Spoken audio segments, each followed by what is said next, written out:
Muy buenos días y bienvenidos a La Trinchera en la mañana de este sábado 14 de junio de 2025. Son las 8:24, 7:24 en las Islas Canarias. Y antes de comenzar a repasar las principales noticias, os recordamos que nos gusta escuchar vuestras opiniones. Vuestras opiniones son la esencia de este programa. Hoy preguntamos: ¿crees que Sánchez conocía la trama corrupta de Cerdán, Ábalos y Koldo? Podéis participar a través del número de WhatsApp al que nos podéis enviar vuestras notas de audio. En nuestro espacio de tertulia iremos escuchando vuestras opiniones. El teléfono es el 689 33 74 44. Repito, 689 33 74 44. También podéis opinar y contactar con nosotros a través de nuestra cuenta de Twitter @trincherallamas. Además, os recordamos que tenéis disponible la playlist de La Trinchera con todas las canciones que suenan en el programa. La podéis encontrar en Spotify, en la web de radio y en redes sociales. Ahora sí, vamos a repasar la actualidad esta semana con Javier García. ¿Qué tal, Javier? Buenos días, ¿cómo estás? ¿Qué tal, Manuel? Buenos días. 12 de junio de 2025. No es la fecha de hoy, sino la fecha de hace 2 días. Será otra de las fechas que van a marcar la legislatura del presidente del gobierno, Pedro Sánchez, por la cantidad de cosas que sucedieron, ninguna buena para él, ni para su partido, ni para España. Es un día más que va a quedar marcado en el calendario de nuestra democracia como uno de los momentos en los que el presidente del gobierno, rodeado de presuntos escándalos de corrupción, es capaz de todo con tal de mantenerse en el poder, incluso de quitarse de encima a su núcleo duro, ese núcleo que le ayudó a llegar donde hoy en día se encuentra y que ha sido su mano derecha desde que llegó a la presidencia del gobierno allá por el año 2018. Como veremos a lo largo de este informativo, ya ha salido el tan esperado informe de la Guardia Civil sobre el caso Koldo, que ha revelado información presuntamente delictiva de nada más y nada menos que del número 3 del Partido Socialista, el secretario de organización Santos Cerdán. Además, no se le acusa de delitos menores, sino que son delitos muy graves los que presuntamente se recogen en este informe de la Guardia Civil. Ante ello, Pedro Sánchez le pidió que abandonara el partido. Sánchez ofreció una rueda de prensa, se victimizó, no asumió ningún tipo de responsabilidad, tampoco dimitió y no convocó elecciones. El presidente del gobierno acudió, como decimos, ese mismo jueves, que se conoció el informe, a la sede socialista ubicada en la calle Ferraz de Madrid. Allí ofreció una rueda de prensa con preguntas, esta vez sí contestó a los periodistas y rompió así los 44 días que llevaba sin dar ningún tipo de explicación de todos los casos que acorralan presuntamente a su ejecutivo. Que su comparecencia haya sido en Ferraz, esto es importante, y no en el Palacio de la Moncloa, no es un detalle menor, porque no comparecía en la sede socialista desde antes de ser presidente del gobierno. Así, Sánchez intentó separar, como si se pudiese, el Partido Socialista del gobierno de España, para que el escándalo le salpique lo menos posible a él, como presidente del gobierno. Pedir perdón a la ciudadanía, para pedir una vez más perdón y disculpas a la ciudadanía, que me provoca una enorme indignación y una profunda tristeza ver que todo un proyecto político en el que confían millones de personas y del que dependen también se pueda ver afectado por la conducta de unos pocos. Quiero anunciarles que a pesar de los informes positivos que ha venido elaborando y publicando el Tribunal de Cuentas, pondré en marcha una auditoría externa sobre las cuentas del Partido Socialista y que de cara al Comité Federal impulsaré una reestructuración de la Comisión Ejecutiva Federal. Mi intención, lógicamente, si así lo quieren los ciudadanos y los militantes, será concurrir a esos comicios en el año 2027. Es curioso que Pedro Sánchez ponga en duda directamente él en esa rueda de prensa la financiación del Partido Socialista cuando el informe no habla específicamente de eso. Sánchez ha dicho que no supo nada de todas las novedades que hemos conocido hasta el mismo jueves, cuando salió a la luz y los medios de comunicación lo revelaron de forma completa, el informe de la Guardia Civil. Llamativo también fue que no asumiera ningún tipo de responsabilidad. Eso sí, Sánchez, como siempre, no hace nada que pueda poner en cuestión el poder que ostenta. Convocatoria electoral no va a haber hasta 2027, porque como he dicho antes, esto no va de mí, ni del Partido Socialista, ni de los diputados y diputadas del Grupo Parlamentario Socialista en exclusiva. Va de un proyecto político que está haciendo cosas buenas por nuestro país, en el ámbito de la regeneración democrática, en el ámbito de la transformación social y en el ámbito de la transformación económica y la defensa de un modelo de país y un modelo de convivencia tanto interno como externo en el mundo que creo que hoy más que nunca es necesario.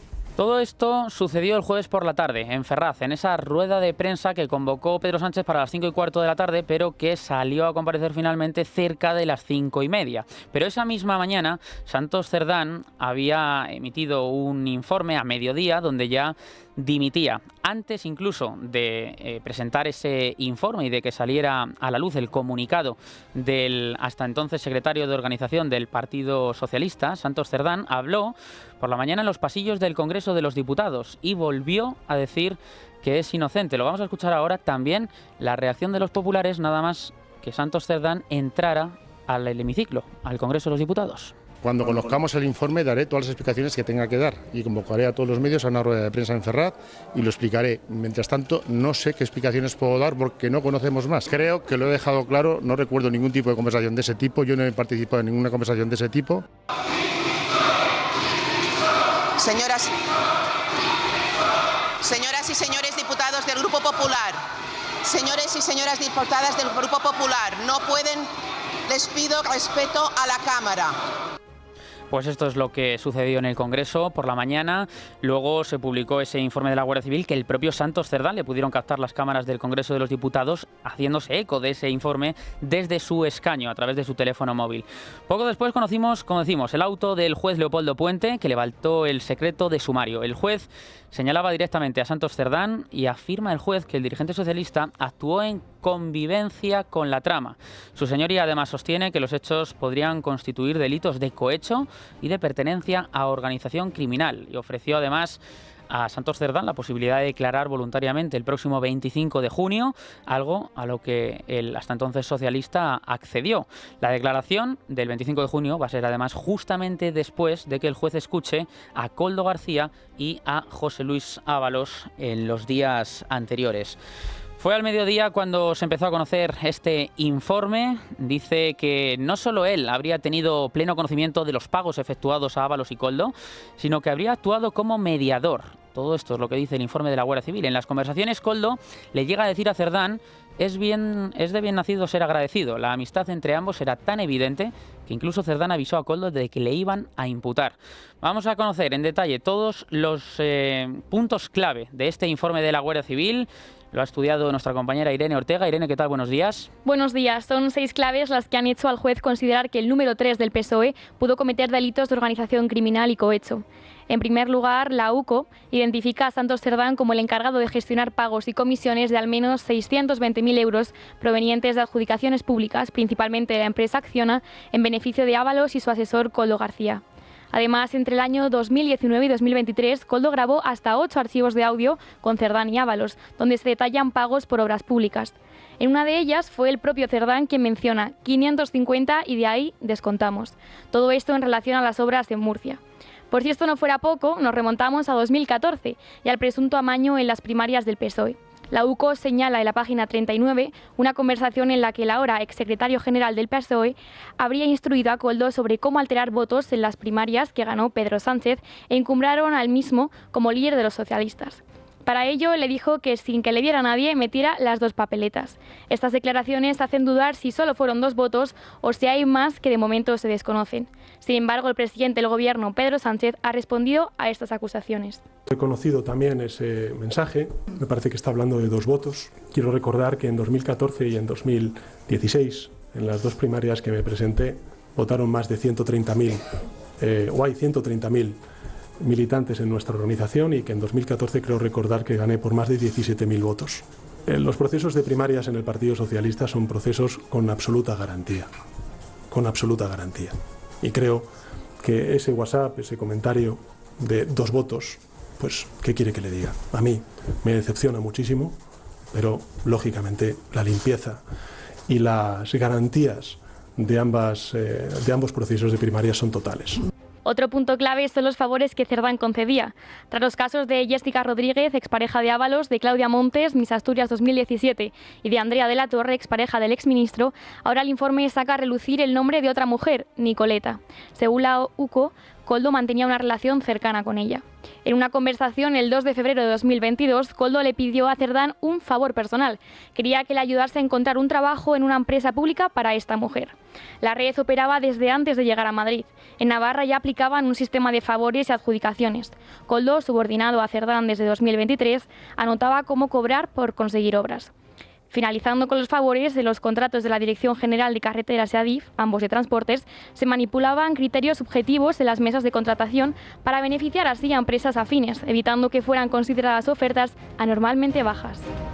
Gracias, Irene. Se han detectado, como no puede ser de otra manera, numerosos audios intervenidos por la Guardia Civil. Poco a poco se están dando a conocer, no tienen un sonido especialmente bueno, se grababan prácticamente todos con todos en este que vamos a escuchar, tras consultarle Koldo a Santos Cerdán sobre la licitación de Sant Feliu de Llobregat. Koldo le preguntó a Santos Cerdán: ¿y a mí qué me vas a conseguir? ¿Hay algo para mí? Constituyendo esto una petición de dinero, según consta en el informe de la Guardia Civil. Escuchen.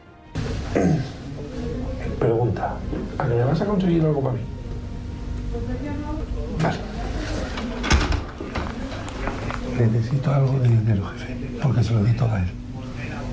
¿Cuánto le digo? 60. 60 de Sí. Pero yo... de ahí era un 50 y... Son numerosas las conversaciones que tiene en su poder la Guardia Civil y ahora también el juez. Ante toda esta información, Cerdán publicó ese comunicado donde anunció que dimitía como secretario de organización del Partido Socialista y como diputado.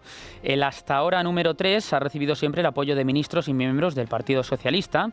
Incluso el pasado 21 de mayo, este mismo año, Sánchez acusó a Feijóo de difamar a Santos Cerdán, a quien calificó de honesto. Buenos días. El ya exsecretario de organización del PSOE, Santos Cerdán, no ha entregado su acta de diputado, pese a que en el comunicado lanzado este jueves prometía que lo haría. El diputado navarro mantiene de momento su condición de aforado, ya que no ha acudido al registro del Congreso, que cerró ayer a las 2, ni tampoco al telemático, que se mantuvo abierto hasta las 6 de la tarde. Fuentes parlamentarias indican que la única opción que le queda de cara al fin de semana es este sábado, con firma telemática, de 10 a 2 de la tarde. Aunque en Ferraz piden calma y auguran que lo hará, algo que también aseguró Sánchez durante su comparecencia. A lo largo de esta tarde he pedido a Santos Cerdán su dimisión como secretario de organización con efecto inmediato, su renuncia al acta como diputado del Grupo Parlamentario Socialista, porque el Partido Socialista y yo, como secretario general del Partido Socialista, no debimos confiar en él. Y en la que escenificó su tristeza, pidiendo perdón y anunciando una auditoría, mientras promete que su intención es continuar hasta 2027. Y lo hago en primer lugar y ante todo para pedir perdón a la ciudadanía. Perdón y naturalmente y especialmente en esta sede, la sede del Partido Socialista Obrero Español, a los militantes y a los simpatizantes del Partido Socialista Obrero Español. Un tono que también han replicado otros ministros, como Félix Bolaños. Quiero no solo ponerme en la piel de todos esos ciudadanos que ayer vieron con indignación ese dictamen de la UCO, sino quiero también transmitirles que nuestra sensación es la misma, que lo que sintieron ellos hemos sentido nosotros, y que el Partido Socialista no tapa nunca nada. La conmoción es total en el PSOE, donde ante el vacío del poder piden adelantar el Comité Federal, donde se anunciará el sucesor de Cerdán y que está previsto para el 5 de julio en Sevilla. Gracias, Rubén. Bueno, pues así es como se encuentra el Gobierno y el Partido Socialista en estos momentos, tras la resaca de este escándalo, después de que esa honestidad de Santos Cerdán haya quedado completamente diluida entre los suyos. Ahora iremos con más reacciones, pero ayer estuvo en Telecinco el empresario y nexo corruptor de la trama, así le denomina la Guardia Civil a Víctor de Aldama. Aseguró que Sánchez es quien debe dimitir.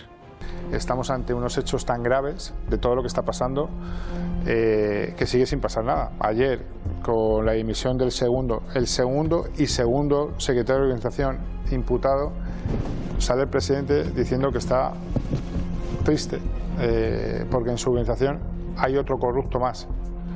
Entonces, y no dimite él como jefe de esa organización, y no dimite él como la persona que les ha nombrado por un tema moral.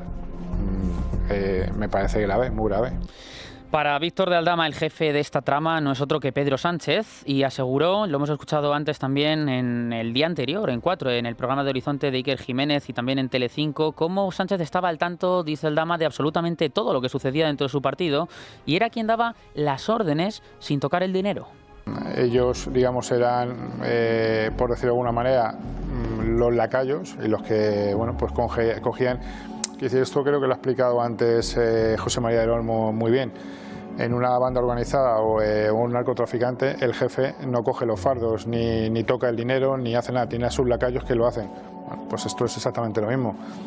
Pedro Sánchez daba órdenes y no tocaba el dinero y no se involucraba. Hubo más reacciones. Los socios de Pedro Sánchez creen que la reacción del presidente del Gobierno por Santos Cerdán en esa rueda de prensa fue insuficiente. Pero vamos a ver sobre todo Sumar y Yolanda Díaz, porque se han pronunciado en las últimas horas. Vamos a ver cómo se encuentra el Gobierno de coalición. Leticia Barquín, ¿qué tal? Buenos días. Buenos días. Sumar rechaza que exista una crisis en el Gobierno de coalición. Descartan la necesidad de una cuestión de confianza al considerar que ni el presidente del Gobierno ni los actuales ministros socialistas están implicados en el escándalo que afecta al PSOE. También han rechazado apoyar una hipotética moción de censura promovida por el Partido Popular, una negativa que comparten en Podemos, donde insisten en no tener que elegir entre lo malo y lo peor, en referencia tanto al PSOE como al Partido Popular, recuperando así su vieja retórica contra el bipartidismo, misma posición que Esquerra, que por ahora solo ha pedido la comparecencia de Pedro Sánchez. En Sumar no consideran necesario cesar a más cargos socialistas y se limitan a resistir. Yolanda Díaz lanza un balón de oxígeno al PSOE sin poner en peligro la continuidad del Gobierno. Exigimos un nuevo marco de relaciones entre las partes que componen el Gobierno para la continuidad y garantizarle a la ciudadanía que seguimos hasta el año 2027. Y para esto necesitamos un nuevo marco de respeto, de honestidad, de claridad, de saber con certeza qué es lo que está pasando, de transparencia, pero también de igual a igual. En una aparente desconexión con la devastadora situación que atraviesa el Ejecutivo, Sumar mantiene intacta su agenda para este fin de semana. Mesas informativas, reparto de folletos y recogida de firmas en más de 70 puntos de toda España para defender su propuesta de reducir la jornada laboral. Yolanda Díaz estará presente en uno de los actos previstos en Madrid. Y aunque desde la formación aseguran estar consternados y enfadados por los escándalos de corrupción que salpican al PSOE, lo cierto es que su prioridad ahora parece ser otra: salvar su imagen, proteger su marca y evitar que el desgaste del socio de gobierno termine arrastrándolos. Gracias, Leticia. Hemos visto cómo los populares recibieron a Santos Cerdán en el Congreso. Además, el líder del PP ha pedido a los socios del Partido Socialista que reflexionen sobre su apoyo a Pedro Sánchez y ha anunciado que ya no acudirá a actos institucionales con el presidente del Gobierno. Pero Vox incluso va más allá. Ayer protagonizaron una manifestación, una protesta a las puertas de Ferraz. Estuvo Santiago Abascal, donde habló, y a través de las redes sociales de Vox, Santiago Abascal pues reclama una moción de censura. Está haciendo una recogida de firmas para poder presentar esa moción de censura contra Pedro Sánchez después de este último escándalo. Vamos a conocer todos los detalles respecto a Vox. Victoria Pérez, ¿qué tal? Buenos días. Buenos días, ¿qué tal? El líder de Vox, Santiago Abascal, se encontraba esta semana en Asunción, capital de Paraguay, cuando anunció suspender su gira internacional para regresar a España y presentar así una moción de censura contra Sánchez. Ayer, en Ferraz, volvió a reprochar al Partido Popular no querer sumarse a la moción de censura. Y por eso estamos hoy aquí, para exigir la dimisión del gobierno y la inmediata convocatoria de elecciones generales y la puesta del gobierno a disposición judicial. Pero eso no se va a producir por las buenas. Y por eso venimos aquí también a exigir la presentación de la moción de censura que demanda el pueblo español para que todos se retraten. Parece que quien hoy tiene la posibilidad de hacerlo por el número de diputados no quiere, no se atreve o no le dejan. Así escuchábamos ayer a Abascal, que ha reprochado al presidente del Gobierno su doble rasero en su supuesta lucha contra la corrupción, mientras su entorno más cercano sigue siendo investigado por delitos de corrupción, tráfico de influencias y prevaricación, entre otros. También ha reaccionado al informe de la UCO que vincula al exsecretario de la organización del PSOE, Santos Cerdán, con el cobro de comisiones ilegales del partido. El presidente de Vox ha dicho que lo lleva anunciando desde hace 7 años. Hay que ser sinvergüenza para decir que va a abrir una auditoría a su partido. Va a hacer también una auditoría a su familia. Todo lo que te rodea es corrupción, es porque eres el líder de la corrupción. Llevo 7 años denunciando esta situación en España y en todo el mundo.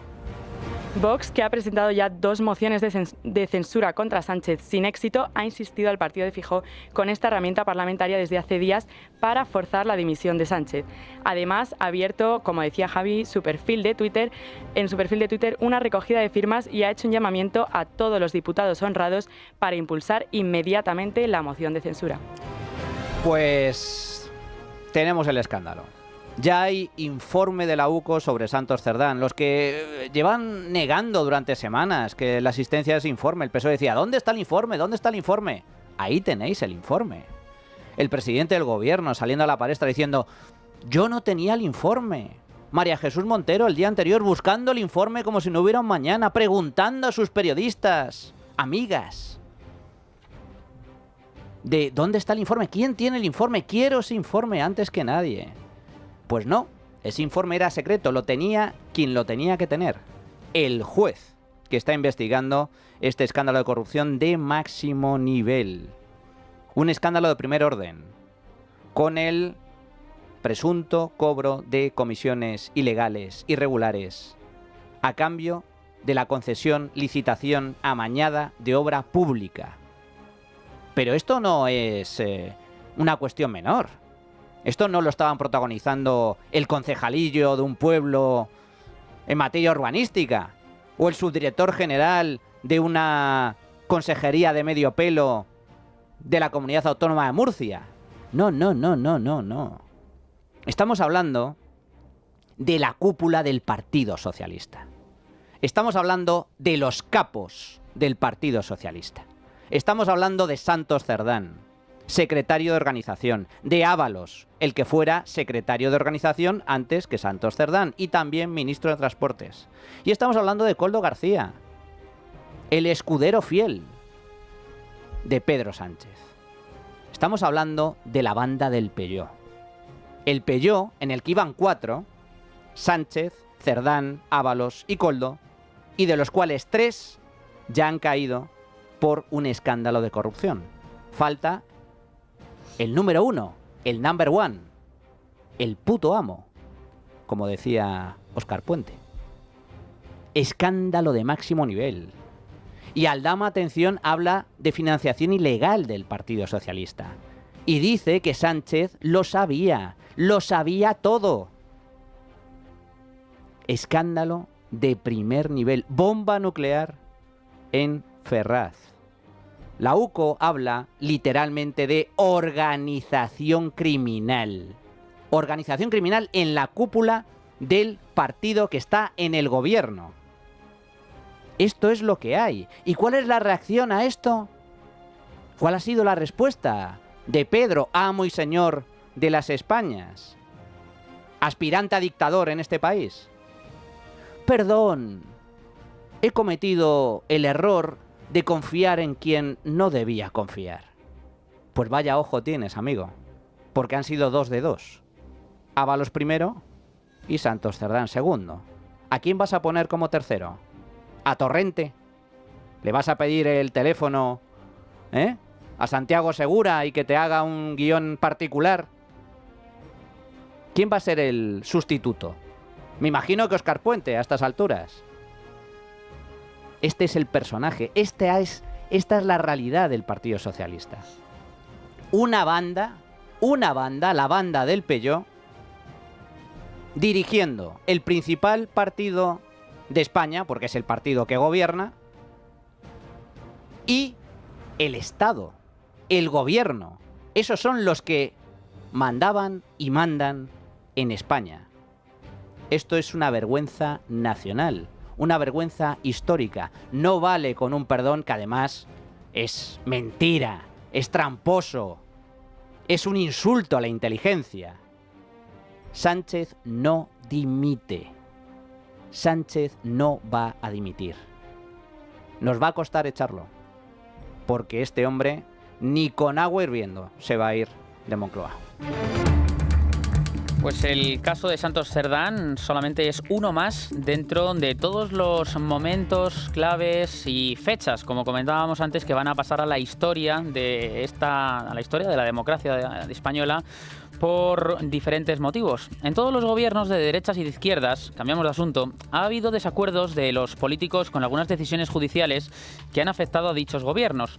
Pero en esta legislatura se están cruzando todos los límites. Esos límites van desde firmar en el año 2021 2023 Sánchez y Puigdemont un acuerdo para hablar de lawfare en la justicia española, como atacar directamente a los jueces del Tribunal Supremo, como está haciendo esta semana el Ejecutivo de Pedro Sánchez. Todo ello viene a colación de la decisión que ha tomado esta semana el magistrado del Tribunal Supremo, Ángel Luis Hurtado. Tras 7 meses de investigación, el juez ha procesado finalmente al fiscal general del Estado, Álvaro García Ortiz, por un delito de revelación de secretos contra el novio de Isabel Díaz Ayuso, de Alberto González Amador. El juez considera que existen ya indicios suficientes para sentarle en el banquillo por la filtración de los correos electrónicos que la defensa de González Amador envió a la Fiscalía para cerrar un acuerdo en la causa que se sigue contra el empresario por un presunto delito de fraude fiscal. Pese a los recursos de la Abogacía del Estado y de la Fiscalía, Hurtado da así por finalizada esta investigación, que ha demostrado que García Ortiz también cambió el teléfono móvil y borró sus mensajes de WhatsApp en cuanto el Supremo abrió la causa el pasado mes de octubre. Jefe de Tribunales de Libertad Digital con todos los detalles. ¿Qué tal, Miguel Ángel? Cuéntanos, buenos días. Buenos días. El magistrado de la Sala Penal del Tribunal Supremo, Ángel Luis Hurtado, ha procesado al fiscal general del Estado, Álvaro García Ortiz, y a la fiscal jefe provincial de Madrid, Pilar Rodríguez, al considerar confirmados los indicios de un presunto delito de revelación de secretos contra ambos por la filtración contra el novio de la presidenta madrileña, Isabel Díaz Ayuso. El auto de 51 páginas al que ha tenido acceso Libertad Digital señala que a nivel indiciario cabe presumir que el fiscal general del Estado facilitó a un medio de comunicación el confidencial contenido de un correo electrónico de 2 de febrero de 2024 que había remitido el abogado del novio de la presidenta madrileña, Alberto González Amador, al fiscal del caso que se seguía contra el propio González Amador. Un correo que le fue remitido a su vez al fiscal general del Estado por parte de la otra procesada, la fiscal jefe provincial de Madrid, Pilar Rodríguez. El magistrado instructor destaca que dicho correo contenía información sensible relativa a aspectos y datos personales de un ciudadano en una conversación privada entre letrado y fiscal y que está sujeta a criterios de reserva y confidencialidad. En su auto, el juez da traslado de lo actuado a la Fiscalía y a las acusaciones personadas para que en el plazo común de 10 días soliciten la apertura de juicio oral, formulando escrito de acusación o pidiendo el sobreseimiento de la causa o excepcionalmente la práctica de diligencias complementarias. El magistrado también señala que la filtración del correo pone en cuestión el prestigio de la institución, con el menoscabo que ello comporta si ponemos la mira en el cometido y función constitucional que le viene encomendada al Ministerio Fiscal.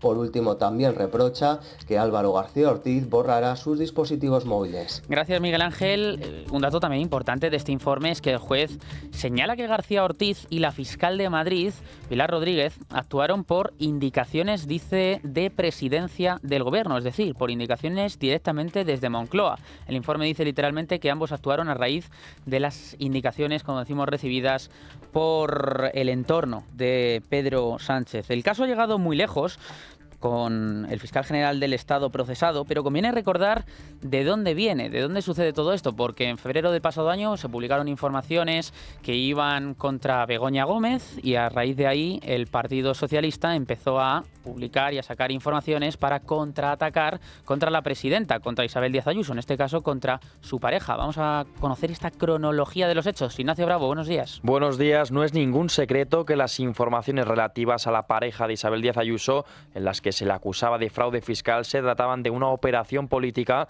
para tratar de acallar las críticas surgidas de las informaciones sobre las actuaciones de Begoña Gómez, en las que habría incurrido en delitos por los que ahora se la investiga, de tráfico de influencias y corrupción en los negocios. Lo que no esperaba el gobierno es que el caso escalara hasta el punto del procesamiento del fiscal general del Estado, un hecho insólito en la democracia española. El caso estalló con la información publicada el 12 de marzo de 2024 en el diario.es sobre la denuncia y el expediente contra González Amador, antes incluso de que lo recibiera el abogado del denunciado. Solo un día antes, El Mundo publica también la información sobre el pacto al que intentó llegar la defensa de González Amador con la Fiscalía. Y es entonces, a raíz de estas informaciones, cuando se activa la operación política de Álvaro García Ortiz con la precipitada llamada a la fiscal Pilar Rodríguez, que tras una conversación reclama, a petición del fiscal general, al fiscal de delitos económicos Julián Salto, todos los correos dedos cruzados con el abogado de la pareja de Díaz Ayuso. En ese momento era tan importante ganar el relato, como dicen los mensajes de Álvaro García Ortiz, que obligaron al fiscal Salto a abandonar el Wanda Metropolitano, donde se encontraba y se estaba jugando los octavos de final de la pasada edición de la Champions League, para recuperar todos los correos e informaciones relativas al caso y que éstas fueran remitidas al fiscal general. Esa misma noche se filtran extractos de esos correos y de la nota de prensa que preparaba la Fiscalía a la cadena SER, desde la propia Fiscalía. Esa misma información llega a manos de Juan Lobato, en ese momento líder de los socialistas en Madrid, para que pudiera usarlo como arma arrojadiza en la Asamblea de Madrid contra la presidenta de la comunidad.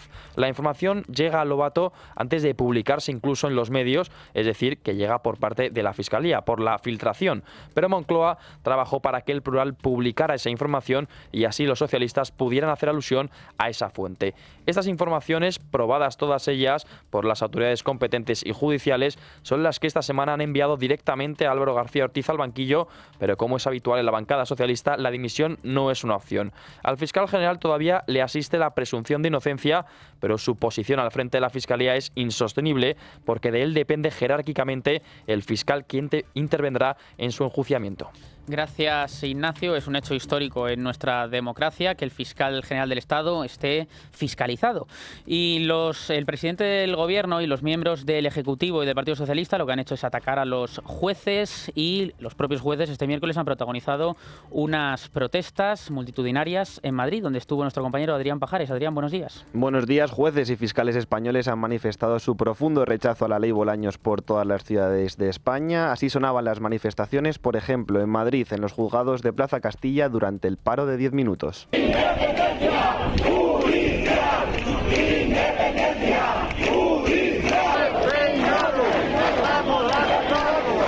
Gritos de independencia judicial o de juez peinado estamos a tu lado cantaban los ciudadanos que se sumaban a este paro. Tan solo las dos asociaciones progresistas no estuvieron en las protestas del miércoles, pero la mayoría de la justicia, las 5 asociaciones firmantes del manifiesto, ya no descartan la huelga.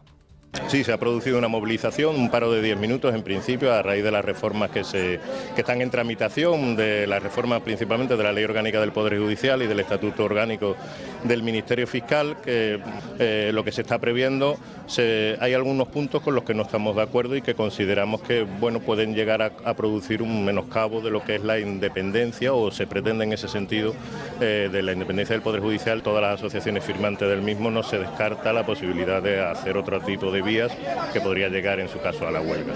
El clamor en la justicia es una realidad. Acusan al gobierno de promover unas normativas que no han contado con el consenso del sector judicial y que podrían desestabilizar el actual sistema de acceso, promoción y funcionamiento de jueces y fiscales. Escuchamos más reacciones de los jueces en las protestas.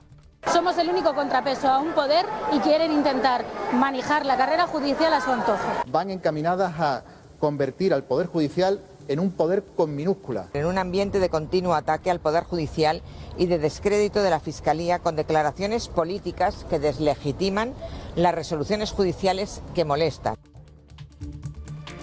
Las asociaciones profesionales más representativas y mayoritarias consideran que estas reformas, impulsadas por Félix Bolaños, suponen una amenaza gravísima para el Estado de Derecho en España. Gracias, Adrián. Y el PP le ha pedido a Sánchez que cese al fiscal general del Estado y ha alertado a la Comisión Europea del procesamiento de Álvaro García Ortiz, que ya recoge incluso el Financial Times. Los populares han logrado introducir en el orden del día del Pleno del Parlamento Europeo, que se va a celebrar la semana que viene en Estrasburgo, un debate sobre la corrupción y sobre la independencia judicial en España. Maite Loureiro, ¿qué tal? Buenos días. Hola, Maite.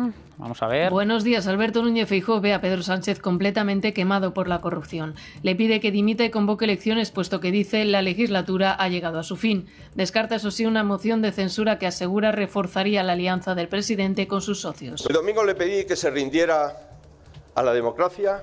Hoy le pido que se rinda a la justicia, que deje de intentar controlarla y colabore con ella desde fuera del Palacio de la Moncloa. Yo sé lo que tengo que hacer y por eso estoy haciendo lo que estoy haciendo en este momento. Yo no voy a darle un balón de oxígeno al señor Sánchez en este momento para que le ratifique como presidente del Gobierno de España. No voy a ser cómplice como sus socios para volver a ratificar al presidente del Gobierno en este momento como presidente del Gobierno de España. El miércoles que viene el Parlamento Europeo debate sobre la corrupción de España y el procesamiento del fiscal general a petición del PP. Ambos asuntos han saltado a la prensa internacional, que ya se hizo eco de las cloacas del PSOE, del bulo de la bomba Lapa y de otros escándalos que afectan al Gobierno.